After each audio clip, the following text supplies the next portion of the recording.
कोई भी व्यक्ति या वस्तु को उसका उचित स्थान देना अनिवार्य होता है, तब हम उसके महत्व को समझ पाएंगे, उसका पूरा पूरा लाभ उठा पाएंगे। उसी प्रकार ईश्वर को भी ईश्वर का स्थान हमारे जीवन में देना अनिवार्य है, उनको उतना महत्व देना अनिवार्य है। अन्यथा हम उनकी शक्ति, उनका सामर्थ्य, उनकी कृपाओं को हम प्राप्त नहीं कर सकेंगे, उनका उपयोग अपने जीवन में हम कर नहीं सकेंगे। आज के वचन के द्वारा ईश्वर इस सत्य को हम पर प्रकट करना चाहते हैं। आइए हम भी अपने जीवन को ईश्वर की इच्छा अनुसार बनाने के लिए, ईश्वर का उचित स्थान देने सीखने के लिए, ईश्वर से ही सीखने के लिए आइए हम अपने आप को तैयार करें। आप अपना पवित्र बाइबल, अपनी डायरी, पेन, पेंसिल सब ले लीजिए और अपना उचित स्थान, निर्धारित स्थान पर आप आ जाइए।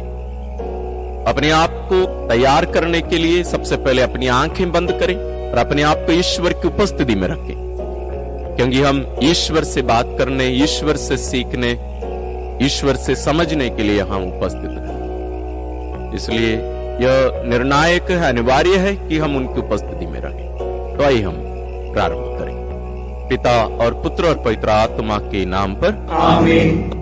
हे परम पावन दयालु पिता, हम तेरी स्तुति और आराधना करते हैं, तेरी महिमा गाते हैं, तेरा जय जयकार करते हैं प्यारे पिता, कि तू हम निरे मनुष्यों से प्रेम करता है, तू हमें चाहता है, इसलिए अपने इकलौते पुत्र को हमारे बीच में, हमारे मुक्तिदाता के रूप में, हमारे रूप में भेजा। तो अपना आत्मा हमें प्रदान कर। हे पवित्र आत्मा, तू हमारे हृदय में निवास करता है, हमारे शरीर में निवास करता है, हमें आलोकित कर, हमें ज्योतिर्मय बना, हम तेरी प्रेरणा अपने जीवन में प्राप्त कर सके, अनुभव कर सके।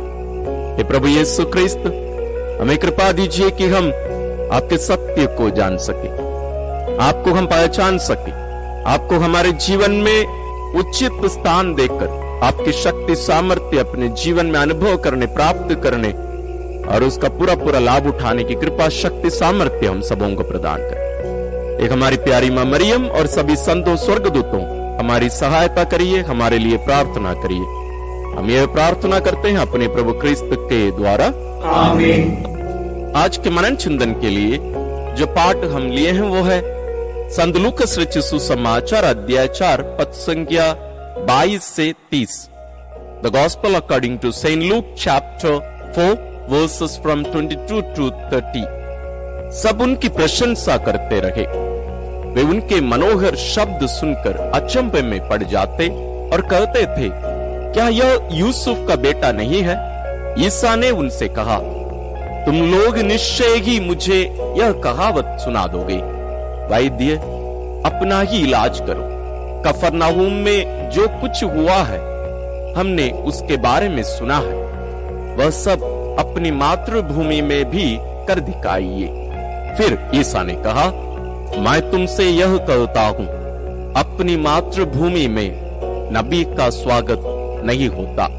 मैं तुम्हें विश्वास दिलाता हूं कि जब एलियस के दिनों में 3.5 वर्षों तक पानी नहीं बरसा और सारे देश में घोर अकाल पड़ा था, तो उस समय इस्राएल में बहुत सी विधवाएं थीं, फिर भी एलियस उनमें किसी के पास नहीं भेजा गया। वह सिदोन के सरेप्ता की एक विधवा के पास ही भेजा गया था। और नबी एलिसेयस के दिनों में इस्राएल में बहुत से कोढ़ी थे, फिर भी उनमें कोई नहीं बल्कि सीरी नामन ही निरोग किया गया था। यह सुनकर सभागृह के सब लोग बहुत क्रोध हो गए। वे उठ खड़े हुए और उन्होंने ईसा को नगर के बाहर निकाल दिया। उनका नगर जिस पहाड़ी पर बसा था, वे ईसा को उसकी चोटी तक ले गए ताकि उन्हें नीचे गिरा दे, परंतु वे उनके बीच से निकलकर चले गए। इस पाठ को आप ध्यानपूर्वक कम से कम 2-3 बार पढ़ लीजिए, ताकि इस खतरनाक घटना में जो बातें छुपी हैं, जिन्हें हमें समझने की जरूरत है, जो रहस्य हम पर ईश्वर प्रकट करना चाहते हैं, उन्हें हम समझ सकें, स्वीकार कर सके। आइए हम साधना के प्रथम चरण में प्रवेश करते हैं। मनन चिंतन। अंग्रेजी में एक कहावत है, फेमिलियरिटी ब्रीड्स कंटेम्प्ट। हिंदी में जैसे ये कहावत है, घर की मुर्गी दाल बराबर। हमारे देश में पेट्रोल इतना महंगा है, लेकिन अरब देशों में पानी पेट्रोल से ज्यादा महंगा है। जो चीजें कम पाई जाती हैं उसका मूल्य और महत्व बढ़ जाती है। प्रभु यीशु नासरत से थे, नासरत में उनका पालन पोषण हुआ तो बड़े हुए, वहीं बड़ाई का भी काम किए। कम से कम 29 साल तक हम कह सकते हैं वो वहां रहे। इस कारण लोग उनकी शक्ति और सामर्थ्य को अस्वीकार किए, समझ नहीं सके। वो उनमें से एक सामान्य व्यक्ति बन गए। यदि प्रभु यीशु अन्य कोई शहर में या नगर में रहे होते और वे नाजरेत गए होते बाद में, जैसे सेवा कार्य के समय अन्य शहर वे जाते थे, उस प्रकार नाजरेत आए होते, शायद वहां के लोग उन पर विश्वास कर सकते थे। एक स्वाभाविक बात है। और यदि प्रभु यीशु के बहुत सारे नौकर हुआ करते, शिष्य नहीं नौकर, और वे पब्लिक में यानी लोगों के बीच में बहुत कम दिखाई दिए होते, शायद उनके पास बहुत सारे लोग और आए होते, उनमें बहुत सारे लोग ज्यादा विश्वास किए होते। क्योंकि समाज में हम देखते हैं जो बड़े माने जाते हैं वे बहुत कम दिखाई देते हैं और उनसे मिलना आसान नहीं होता है। लेकिन प्रभु यीशु से मिलना उतना असंभव नहीं था, बहुत आसान था, बहुत ही आसान। गरीब, बेसहारे, लाचार लोग आकर आराम से उनके साथ भोजन कर सकते थे। आज हमारे समाज में बड़े बड़े लोगों से मिलने के लिए हमें अपॉइंटमेंट की जरूरत है और उनके साथ भोजन करना है तो कल्पना ही नहीं कर सकते। लेकिन प्रभु यीशु वैसे नहीं थे। शायद इस कारण लोग, विशेष रूप से नाजरेत के लोग, उनको उनका उचित स्थान नहीं दे पाए, उन पर विश्वास नहीं कर पाए। स्वाभाविक बात। प्रभु यीशु सामान्य लोगों के बीच में रहना चाहे, उन्हें स्पर्श करना चाहे, उनके दुखों को अपने ऊपर लेना चाहे, उन्हें छुटकारा देना चाहे, चंगाई देना चाहे, शांति देना चाहे, उनकी कहानियों को सुनना चाहे और उनके सुख दुख के सहभागी होकर, उनके जीवन रूपी यात्रा के सहभागी हम सफर बनकर उनके साथ चलना चाह रहे थे, उनके साथ रहना चाह रहे थे, क्योंकि वे मनुष्य से प्यार करता है। आज भी ईश्वर हमारे बीच में रहना चाहते हैं। वो लोगों के बीच में रहना ना केवल पसंद करते थे बल्कि प्यार करते थे, क्योंकि उसी के लिए तो वो मानव बनकर आए। लेकिन इसका मतलब ये नहीं था कि यीशु को मालूम नहीं था कि ऐसे सब हो जाएगा। नहीं, उनको पूरा पूरा मालूम था, लेकिन वो उस रिस्क लेना चाह रहे थे। अब हम इस बात को अपने जीवन में अमल करके देखें। आप कितने सालों से क्रिस्तीय हैं? आपके जीवन में प्रभु यीशु का कौन सा स्थान है, कितना महत्व है? क्या हमारे जीवन में, आपके जीवन में प्रभु यीशु को ईश्वर का स्थान दिए हैं, प्रथम स्थान दिए हैं? यदि हम एक सूची बनाए हमारे जीवन के महत्वपूर्ण व्यक्तियों की, क्या उसमें प्रभु यीशु पाए जाएंगे? शायद नहीं। ईश्वर तो हमारे जीवन के बाहर है, हमारी दुनिया के बाहर है। जब मुझे उनकी जरूरत है तब मैं उनके पास जाऊंगा। जैसे मेरी दुनिया में कोई डॉक्टर नहीं होते, जब मुझे उनकी जरूरत है मैं उनके पास जाऊंगा। उसी प्रकार हम ईश्वर के साथ व्यवहार करते हैं। ईश्वर को हम हमारी दुनिया से बाहर रखते हैं। अन्यथा मैं मेरी दुनिया का मुखिया, ईश्वर मैं नहीं हो सकता। लेकिन आप और मैं यही तो चाहते हैं कि हम अपनी दुनिया का, हम स्वयं ईश्वर रहें। ईश्वर मतलब सबसे महत्वपूर्ण व्यक्ति, जो निर्णय लेता है, जो सबसे ज्यादा महत्व रखता है, सबसे ज्यादा महत्वपूर्ण है। कौन है आपकी दुनिया में? आप ही होंगे ना। मेरी दुनिया में मैं ही हूं। हम ईश्वर के पास जाते हैं, उन्हें हम जानकारी देते हैं, अपनी इच्छा पूरी करने के लिए हम उनका उपयोग करते हैं, हम उन्हें काम देते हैं, हम उन्हें नौकर बनाते हैं। हम उनसे कभी पूछते नहीं कि मेरे जीवन में क्या क्या जरूरी है, क्या होना चाहिए। हम उनका सलाह लेते ही नहीं है। हम उनकी इच्छा पूछते ही नहीं है कि प्रभु मेरे जीवन के लिए तेरी इच्छा क्या है, मैं क्या करूं, तू मुझे बता। कभी हम पूछे नहीं, हम उनका उपयोग करेंगे।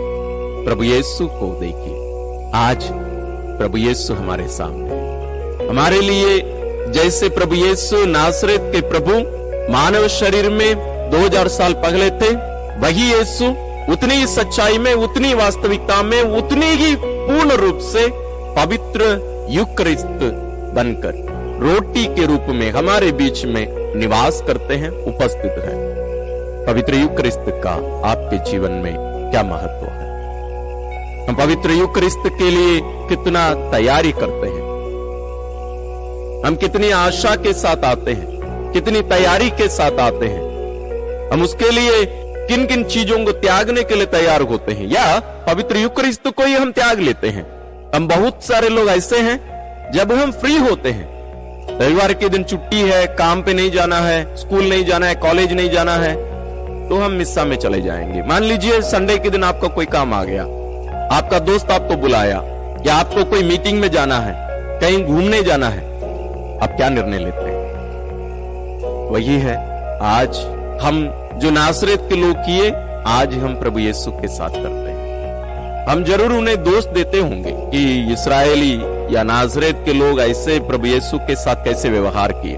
हम हुए होते तो हम प्रभु यीशु को पूरा आदर सम्मान दिए होते। नहीं, सचमुच नहीं होता वैसे। आज वही प्रभु यीशु पवित्र यूकरिस्त बनकर हमारे बीच में है, हम उनके साथ कैसे व्यवहार करते हैं? आइए हम थोड़ा समय लें, हम इस महत्वपूर्ण विषय पर मनन करें।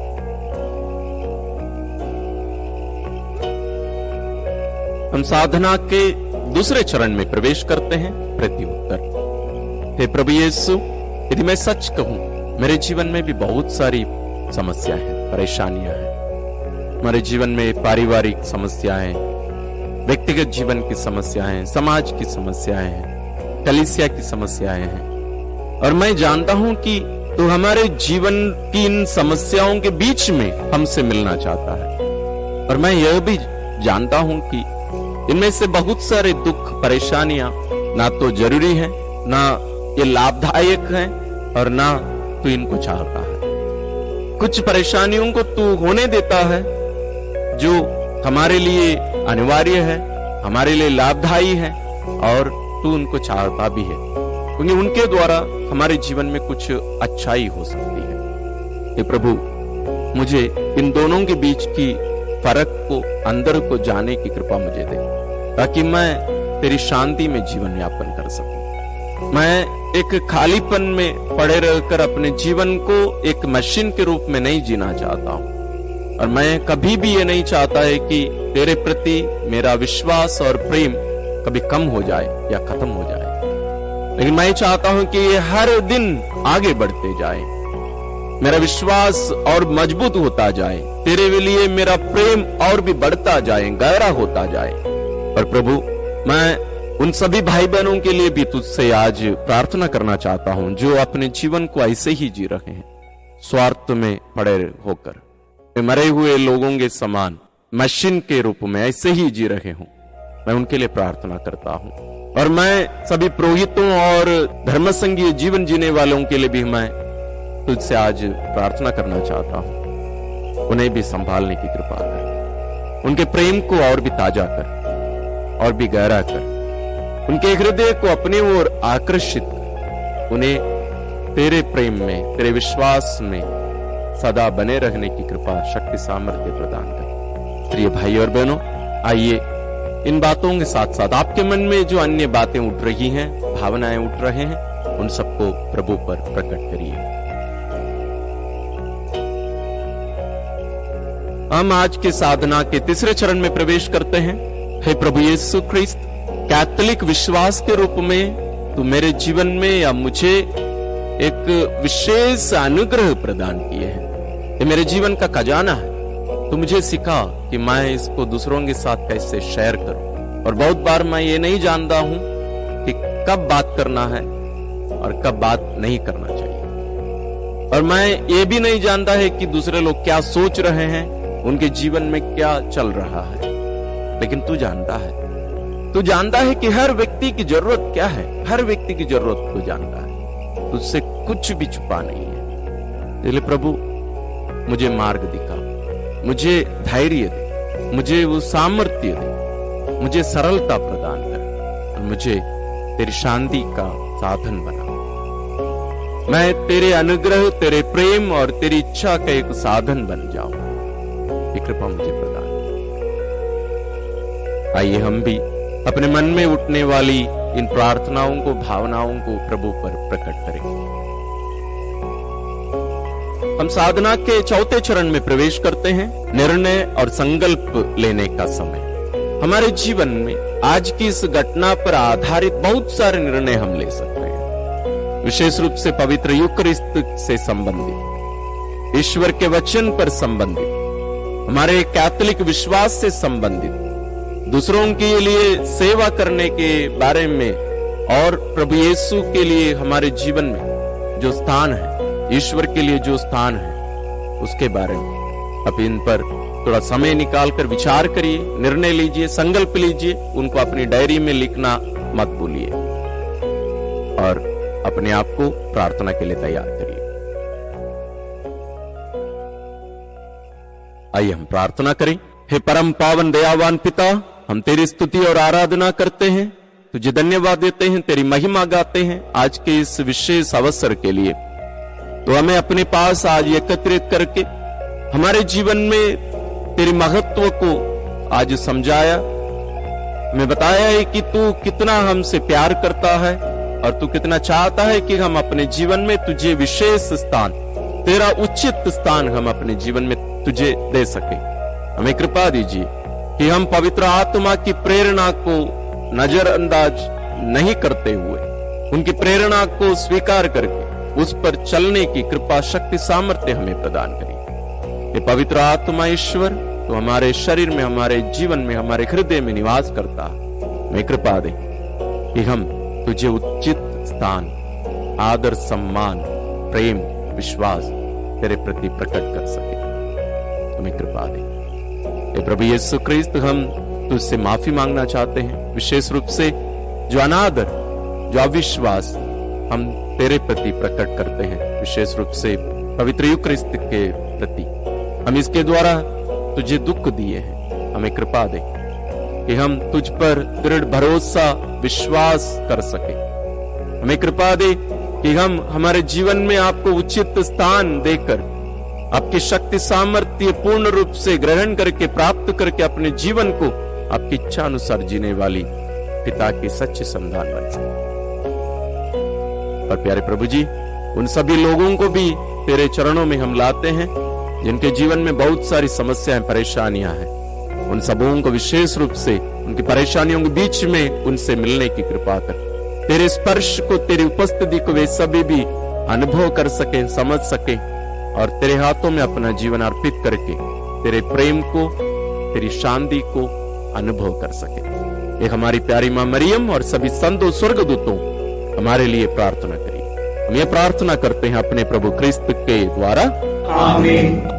प्रभु यीशु के सच्चे शिष्य बनकर, उन्हें अपने जीवन में उचित स्थान देकर, उनके पद चिन्हों पर चलने की इस यात्रा में हम सबों को, आप सबों को ईश्वर विशेष आशीष और अनुग्रह प्रदान करे।